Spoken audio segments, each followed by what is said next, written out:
welcome you here, because this is a room that is filled with hearts that, if not abused yourselves, are open to trying to understand what it's like to be abused.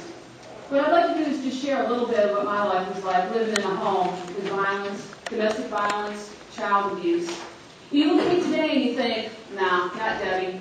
Look, she's so put together. I've had people to tell me that they thought that I grew up in a little cottage with a picket fence around it. And they're absolutely amazed when I say no. I said that was not my life at all. You see, because as far as I can remember, I was being abused. I don't remember a day in my life, in my childhood, when I either, one, was not being abused or was not witnessing violence, unhappiness, and just a environment that never spoke of love. As far back as I can remember, I was being sexually molested by my father. I don't have a lot of memories prior to the age of 7 because a lot of those shut down when I shut down as a child.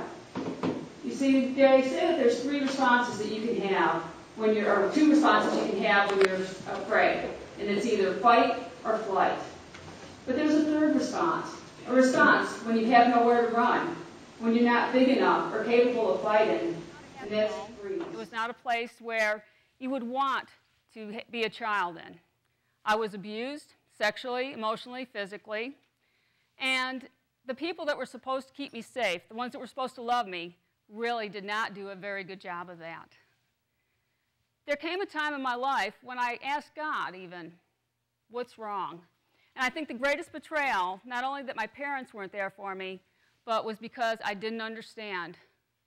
God, don't you love me? I felt betrayed. My expectation wasn't met. I tried to do everything right, and yet my life just seemed to keep going wrong. So I'm going to ask you today, is there any betrayal that you're holding in your life? I could have grown up a person that would have gone to substance abuse, would have gone to promiscuity, would have gone to a lot of things that I've seen in my work with young adults and with adolescents, but I didn't. Because there were certain things in my life that I learned at a young age, and that's what I want to share with you today. What I want to talk about is really what I discovered through my own healing from my childhood abuse, the 4 spiritual principles of overcoming adversity, overcoming betrayal. What are the things we're carrying from the past? What are the skills that we can learn to overcome it? When I talked about healing, I knew I couldn't change my past. The second thing I couldn't change was another person. My healing could not be dependent on the actions of anybody else around me. Let me ask you, how many of you are married, maybe have kids, have a family? Now be real honest, how many of you tried to change them? You know, have you ever wished or have you ever seriously tried to change another person? How'd that work for you? No, it doesn't, right? We can guide, we can lead, we can suggest, we can, just try to brighten or enlighten the people around us. But if you've ever had a child, you know that that doesn't work. We can't change another person. And one of the things I discovered in my healing was no matter how hard I tried to change my dad to accept me, to love me, to like me, that was never going to happen. It wasn't my responsibility to change him. It was my responsibility to move on in my life. I had to decide that I want to change. And it is a decision. Every time I run into adversity, and believe me, my adversity did not end when I was a child. I still visit it almost on a daily basis sometimes. But I have to make that decision that I want. This is one of the hardest things to think about. But it really is not something that we necessarily do for the other person.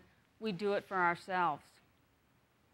There comes a time we need to leave anger, bitterness, the things that hurt us behind us. We need to look and just believe that there's a better tomorrow. And we do that through cleansing our bodies, cleansing our souls, and just giving the matter back over to the other person. I decided I didn't want to be controlled anymore by my dad. I didn't want him to shine in on everything that I wanted to do in my life. And the day came when I truly, truly was able to forgive him. And it has been so freeing. I love the quote by Mother Teresa that says, I know God will never give me anything that I can't handle. I just wish he wouldn't trust me so much.